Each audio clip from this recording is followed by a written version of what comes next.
We are keen to hear what you think about this one. Should the government have access to live facial recognition cameras in public places to track down wanted people?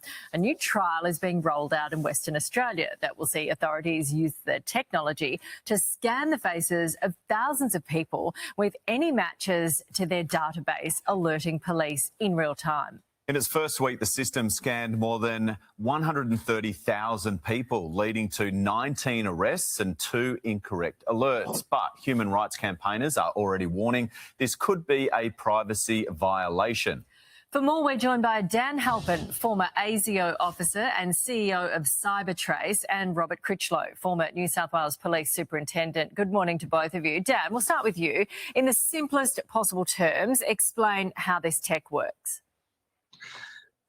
Basically speaking, it's operating from the photos that are taken at the police station once a person's been charged. So that information or those photographs are already being used for facial recognition purposes within the police station. But now what we're looking at is that technology taken out of the police station and put into the general public with vans that are marked, highly marked, as to their purpose, which it rightly should. That information, or the criminal photographs, are then scanned against everyday people walking past in real time. If there is a hit, then an individual or an officer will validate that result before anything is done. So no one is being arrested before it's been handled by a human. And also, if there is no result, the image is automatically deleted. So that's the situation that we're seeing currently in WA. Rob, how useful would this technology have been if you're still in the force? Oh, it's immense. Yeah, there's only so many police that can cover so much ground. So this sort of thing would pick up people of serious, concern. The people with warrants wanted for various offences. We talked earlier this year about tracking terrorists and people on watch lists. This sort of technology would be fantastic to enable the police to cover a wider area and focus on really dangerous crooks. Dan, what about people who have privacy concerns?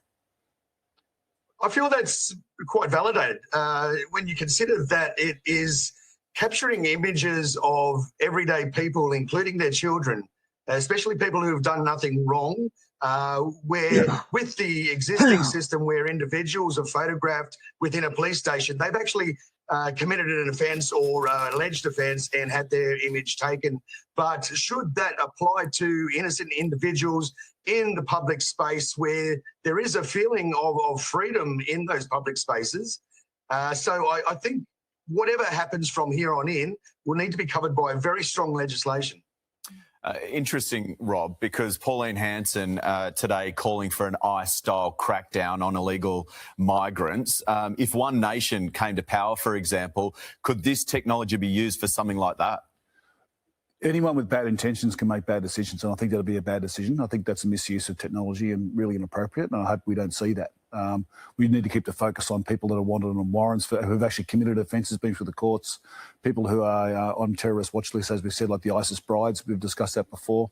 But really, the immigration issue is very political, and there's a lot of stories behind people who are involved in immigration. I think that would be really unfortunate. Yeah, Dan, she's talking about, and the government have actually backed her up, one of the government ministers backed her up this week, saying people who are here illegally, and we understand there's 70-odd thousand people who are in this country illegally, could this type of information, this type of technology be used to track them down, or is that just ridiculous? It most certainly could be used. That would be a massive project creep, which is also one of the concerns that I would have about this technology being used in the public. It could be used for a range of purposes, but absolutely it could be used for this as well. Dan, thank you so much. It's such an interesting technology, Rob. I really appreciate you coming in as well. You're very Thank welcome. you. Thank you. Thank you.